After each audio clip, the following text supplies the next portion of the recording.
Hi everyone, today I would like to present to you my further exploration of the Johnson Creek and its surroundings.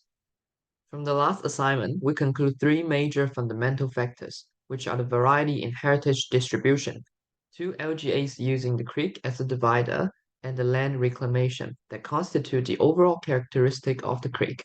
So, in this presentation, I would like to further explore how these factors bring morphological and social impact to my study area in micro scale. The study area is chosen according to our findings in A2. I pick an area which has the highest heritage concentration, prominent severance effect caused by the LGA shift, and the site sits on the edge of the reclaimed land.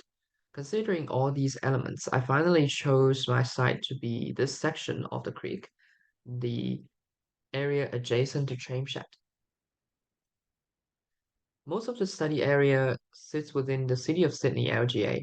This is the area which received the major public green park development issued by Council Planning Scheme in 2013. The project is aspiring to transform Johnsons Creek Parkland into a significant component of the high-quality green space network of Sydney.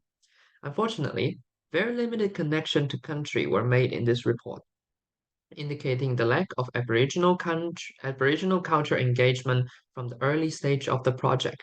This have a significant impact on the overall experience when traveling alongside the creek, which I will discuss in later section. The demographic of the area constitutes of three suburbs: Annandale, Forest Launch, and Glebe. All three suburbs, especially Annandale, have a native English speaker as majority of the population. This indicates a European cultural build of the area was preserved from when the colony first established in the 18th century. In 2016 census data, no Aboriginal population in Annandale.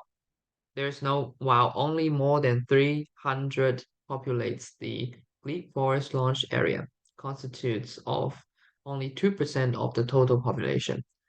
It's obvious to see from this demographic data and the council planning scheme that the study area is highly colonized and the connection to country is very weak. The development of the Johnson Creek Parkland significantly promotes walkability and porosity of the East Bank, while the West Bank has a much lower walkability. Active frontage, public-to-public frontage uh, is present in the front facade of the transept. Meanwhile, on the West Bank, most active frontage are public to private due to the different land use. The parkland was formed by land reclamation in 19,000s, following its original land use of Tortex Park. So naturally, Tramshed and the Creek Parkland enable a high variety of public activities. Pedestrian activities on the East Bank is further boosted as it is the start of the waterfront footpath located at the northeast of the site. The East Bank is relatively flat and lower to the west, in which the green belt alongside the creek sits at the lowest point. This results in a visual blockage to the waterfront, limiting connection to the far landscape from sight.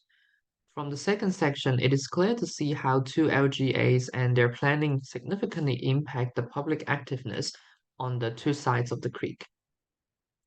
Overall, there is a lack of consideration for country. Notice connection to country is only sensible through fragments of landscaping elements, such as the sandstone block and native Australian species, and one ceremonial pocket outside of the study parameter. This lack of connection is further amplified by the naming of spaces. As shown in the slides, most naming in the study area have a colonial reference to them. Vandalism is a frequent element to be noticed as well.